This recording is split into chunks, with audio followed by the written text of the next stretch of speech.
Angiogram அப்படின்னா என்னங்க sir? Angiogram எப்படி செய்யறாங்க? ஹார்ட் அட்டாக்கை கண்டுபிடிக்கக்கூடிய மிக முக்கியமான டெஸ்ட் வந்து ஆஞ்சியோகிராம் அப்படின்னு சொன்னோம்.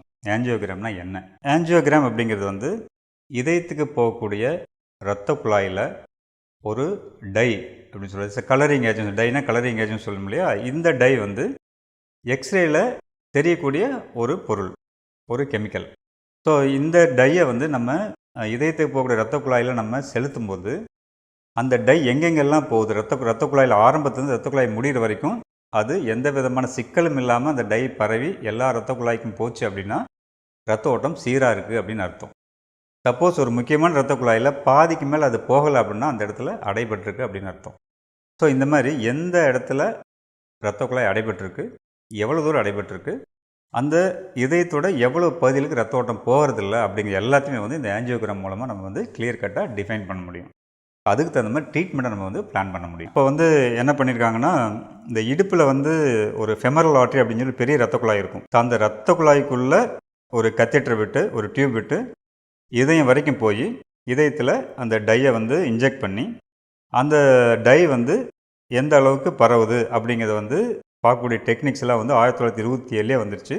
ஆக்சுவலி 1927 வந்து இந்த டெக்னிக்கில் வந்து அவங்க வந்து பிரெயினில் இருக்கக்கூடிய இரத்த குழாய் எல்லாத்தையும் வந்து அனலைஸ் பண்ணியிருக்காங்க. இது வந்து 1927.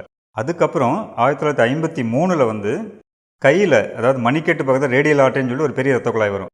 அந்த இரத்த குழாய் மூலமாக ஒரு கத்தீட்டர் அனுப்பி அந்த கத்தீட்டர் மூலமாக டை இன்ஜெக்ட் பண்ணி எந்த இரத்த குழாயில் எவ்வளோ அடைப்பு இருக்குது அப்படிங்கிறத பார்க்குற டெக்னிக் வந்து 1953 வந்து கண்டுபிடிச்சிட்டாங்க. இப்போ ரைட் நவ் உலகம் பூராவும் எப்படி ஆஞ்சியோகிராம் பண்ணுறாங்க அப்படின்னா, இடுப்பு பகுதியில், அதாவது ஹிப் ஜாயிண்ட்டுக்கு முன்புறமாக ஒரு முக்கியமான இரத்த குழாய் வரும், ஃபெமரல் ஆர்ட்ரின்னு சொல்லுவோம், பெரிய இரத்த குழாய். அந்த இரத்த குழாயில் என்ன பண்ணுவாங்க, முதல்ல ஒரு சின்ன டியூப் ஒன்று இன்சர்ட் பண்ணிடுவாங்க. அந்த டியூப் வழியாக ஒரு கைடு வயர்னு சொல்லுவோம், அந்த கைடு வயரை இன்சர்ட் பண்ணுவாங்க.